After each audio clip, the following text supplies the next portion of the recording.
Hi there, this is Ten. Today we're talking about how this struggling business is trying to compete with its peers. The company is still finding ways to generate revenue through its pre-COVID-19 business model, while many of its peers are moving in towards the new era. So in this video, we'll be talking about how WeWork plans to recover from this pandemic and strive in the future.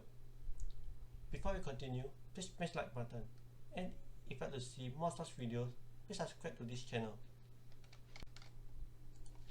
Firstly, we'll be talking about the business model of WeWork. WeWork is an American commercial real estate company that provides flexible shared workspace for technology startups and service for other enterprises. WeWork design and build physical and virtual share space and office service for entrepreneurs and companies. Founded in 2010, it is headquartered in New York City. As of 2018, WeWork managed over 4 million square meters of land. WeWork parent company was named the We Company, now known as WeWork. Given that we are heading towards where demand for commercial office space decrease, the current business model in WeWork is a relic of the past. Secondly, we'll be talking about how the company plans to cut its costs while readjusting to a new normal. The first way the company plans to fix its current burn rate is to sell its majority stake in the Chinese market. Office space provider WeWork has sold a minority stake in its Chinese business to existing shareholder TrustBridge Partners for $200 million after the COVID-19 pandemic intensified its financial difficulty. The New York headquartered company, which buys and leases prime real estate in the world's biggest cities, have been cutting costs globally ever since its IPO failed last year. WeWork said it will retain a minority stake in WeWork China and that it will continue to receive an annual license fee for use of its brand and service. It will also keep a board seat. Having once held a private valuation of $47 billion, the company is valued at just $2.9 billion in May. Indeed, WeWork China business was valued at $5 billion in 2018. Funding round that involved Singapore Sovereign Wealth Fund, Temasek, and SoftBank Vision Fund. Now 80% owned by SoftBank, WeWork is yet to turn a profit and post a net loss of $723 million in the first half of this year, on around $264 million of revenue. In April last year, SoftBank pulled a $3 billion stock purchase, but last month, Japanese tech giant pumped $1.1 billion in the company to help it get through the pandemic.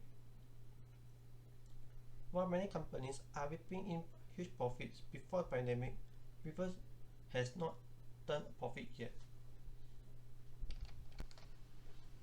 The second way that WeWork plans to fix its current business rate is by asking for money from SoftBank. This is temporary due to the current business environment. The owner of money-losing share office provider WeWork told employees on last Thursday it has slashed its cash burn rate almost in half from the end of last year and obtained a $1.1 billion commitment in new financing from majority owner SoftBank Group. The company said in an email to employees that its second quarter results show that the pandemic has hurt business, but its financial position remains strong. Revenue in the quarter reached $882 million, a 9% increase from a year earlier, Roy said.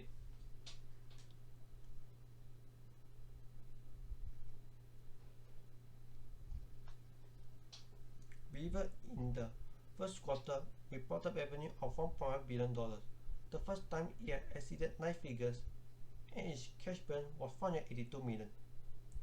The $1.1 billion is the last of the debt facilities included in a wide-ranging transaction announced in October of 2019, a source at SoftBank said. WeWork entered a tailspin as revelation of corporate mismanagement emerged. The company has since undergone an enormous management shakeup and remained enmeshed in lawsuits over a $3 billion tender offer to existing shareholders. Next, we'll be looking at when WeWork chairman predicts that the company will be cash flow positive. After a turbulent year, WeWork is set to see positive cash flow and profits in 2021, a year ahead of schedule. Company chairman Michael Claus said in an interview with Financial Times published in July. A massive cost-cutting drive helped the company shore up its finance, while the pandemic has led to robust demand for WeWork flexible office space. The chairman told the Financial Times in an interview. In the last 7 months, the New York-based shared office space company, backed by SoftBank, slashed more than 8,000 jobs, sold off non-core business units, and terminated lease on building space in New York and Baltimore, the Financial Times report. As the transition from office space to home-based remote work continues, the chairman said this increased the appeal of WeWork pitch to companies that want satellite office for their employees or one workspace available just a few days per week. Microsoft, Citigroup, Mastercard, and TikTok owner ByteDance has signed new lease with WeWork in June, the Financial Times reports. Next, we will be talking about WeWork entering the public market through a SPAC deal. Given how negative I am of this form of going public, if there's anything fishy, I will voice out my concerns. WeWork is in talk to go through public through a merger with a SPAC and is also exploring raising funds from private investors. A little over a year after its IPO offering falls apart, CNBC has confirmed. The office space startup plans for its high-profile IPO imploded spectacularly in October of 2019 due to widespread criticism over its business model and its founder, Andy Newman's management style. A source directly familiar with the matter told Reuters that WeWork has held talks with at least 3 blank check firms over the past 2 months, cautioning that current talks could fall apart. The Wall Street Journal earlier reported that WeWork was in talk with a SPAC affiliated with Bull Capital Management and a deal which could value WeWork at nearly $10 billion. Finally, we will be looking at how much SoftBank plans to pay WeWork co-founder Andy Newman.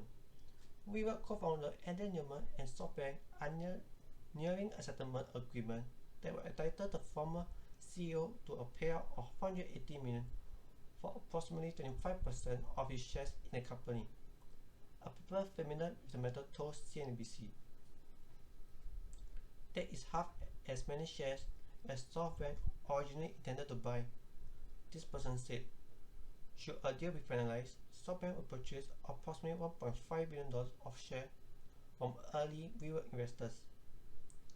The deal will represent 10.5% of WeWork shares, with a price at $19.19 per share, which is the price that was initially agreed upon, the person also said.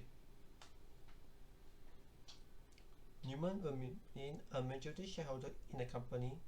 SoftBank reached out to Newman following a report last month that WeWork was in talk to combine with a SPAC affiliated with Bull Capital Management, the source said. Talks between SoftBank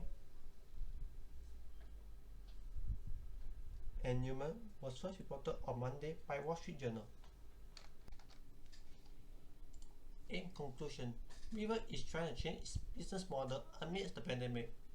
On top of that, the company has to attract attention back to its business after its former CEO stepped down from the company. This will need a lot of money, and SoftBank agrees to pay. Moreover, the company plans to go public through a SPAC which has the least regulations. This could either benefit or hurt the company in the long term. With that, thank you for a nice day. Goodbye.